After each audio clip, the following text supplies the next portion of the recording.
Dear students, इस वाले question में हमें क्या डेटा दिया हुआ है, हमें दिए हैं 2 यूनिफॉर्म आइडेंटिकल रॉड्स। हर रॉड का मास कितना दिया है, कैपिटल एम, और हमें क्या बोला है, रॉड की जो लेंथ है ये लेंथ को हमने ज्वाइन किया, कैसे, in the form of cross. तो यहाँ पे हमें एक रॉड दिख रहा है और यहाँ पे भी हमें एक रॉड दिख रहा है और इसको हमने क्रॉस के फॉर्म में ज्वाइन करके रखा है और ये वाला जो पॉइंट है ये दोनों रॉड का सेंटर ऑफ मास है। ठीक है, हमें क्या फाइंड करना है, तो हमें फाइंड करना है मोमेंट ऑफ इनर्शिया। ठीक है, मोमेंट ऑफ इनर्शिया किसी एक एक्सिस के अबाउट फाइंड आउट किया जाता है, तो हमें किस एक्सिस के अबाउट फाइंड आउट करना है, तो ये जो डॉटेड लाइन हमको दिख रही है डायग्राम के अंदर, ये वाली या ये वाली, इन दोनों में से किसी भी एक एक्सिस के अबाउट हमने मोमेंट ऑफ इनर्शिया फाइंड किया तो भी चलेगा।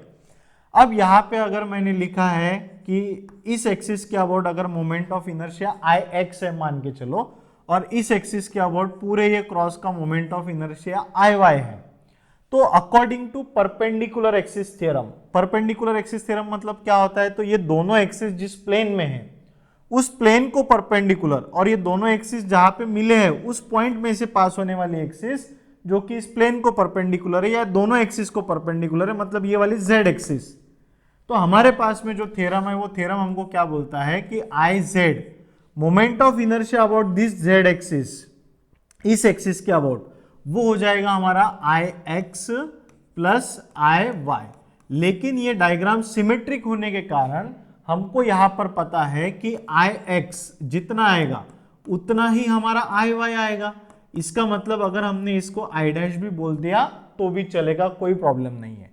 तो हम यहाँ पे लिख सकते हैं बच्चों I Z equals to I X की जगह पे आई डैश, आई वाई की जगह पे आई डैश, तो ये हो जाएगा हमारा 2 आई डैश, और आई डैश इक्वल्स टू हो जाएगा आई जेड बाय 2 के बराबर। अब हमें निकालना है बच्चों आई जेड। आई जेड हम कैसे फाइंड आउट करेंगे, तो ये जो आई जेड मतलब जेड एक्सिस है, ये जेड एक्सिस इस रॉड को भी परपेंडिकुलर है और इस रॉड को भी परपेंडिकुलर है। ठीक है, अब इस एक्सिस के अबाउट इस रॉड का मोमेंट ऑफ इनर्शिया कितना हो जाएगा, इस एक्सिस के अबाउट इस रॉड का मोमेंट ऑफ इनर्शिया, ये पूरे रॉड का मोमेंट ऑफ इनर्शिया जो रहेगा वो रहेगा ml²/12, क्योंकि ये एकदम बेसिक सा इंफॉर्मेशन है और ये सभी स्टूडेंट को पता रहता है कि रॉड के सेंटर ऑफ मास में से पास होने वाले एक्सिस के अबाउट और परपेंडिकुलर जो हो एक्सिस, उस एक्सिस के अबाउट उसका मोमेंट ऑफ इनर्शिया कितना होता है, तो ml²/12 होता है।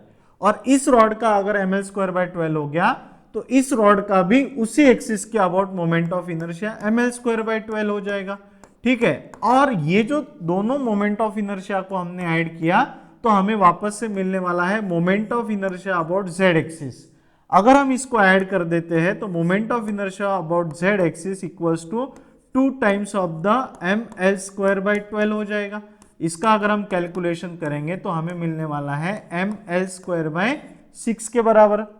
अब आई जेड की वैल्यू हमारे पास में आ चुकी है, तो ये आई जेड की वैल्यू हम यहां पर पुट करेंगे, तो आई डैश हमें मिल जाएगा I dash equals to ml²/6, और इसके डिनोमिनेटर में 2 है तो यहाँ पे भी 2 आ जाएगा। ये आई जेड की वैल्यू हमने यहाँ से पुट किया है, ml²/6 आई है हमारी वैल्यू, तो ml²/6 डिवाइडेड बाई 2 है तो ये हो जाएगा ml²/12। मतलब आई डैश की जो वैल्यू हमको मिली है वो आई डैश की वैल्यू मतलब ही आई एक्स है और आई डैश की वैल्यू मतलब ही आई वाई है, क्योंकि दोनों एक्सिस के about moment of inertia same रहेगा क्योंकि डायग्राम सिमेट्रिक है। होप सो आपको ये क्वेश्चन बहुत अच्छे से समझ में आ चुका होगा। Thank you so much.